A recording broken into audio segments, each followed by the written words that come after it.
Huwag mo munang skip dahil may ipapamigay ako para sa inyo. What is going on guys? AETV here. Dahil medyo naging busy tayo nitong mga nakaraang araw, wala tayong post parang ilang linggo din, Facebook and YouTube. Pero kahit na ganun, tuloy pa rin yung suporta nyo. Nalagdagan tayo ng followers, nalagdagan tayo ng subscribers sa YouTube. At dahil dyan, pabawi lang ako ng suporta sa binibigay nyo sa akin. So gaya ng pinost ko nung nakaraan, eto, papamigay natin to. 5 ganito yung bibigyan natin. Para fair sa lahat, gagawin natin, ira-raffle natin, magla-live tayo. Ito yung likod niya.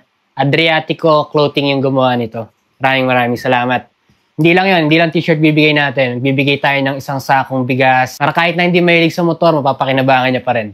And then, bigay na rin tayo. Bibigay tayo ng pamerienda. Yung mga mananalo sa raffle ng damit, ang gagawin natin, kukunin ko yung mismong size nyo sa araw ng raffle para talagang sakto sa inyo yung damit. Para talagang magagamit nyo.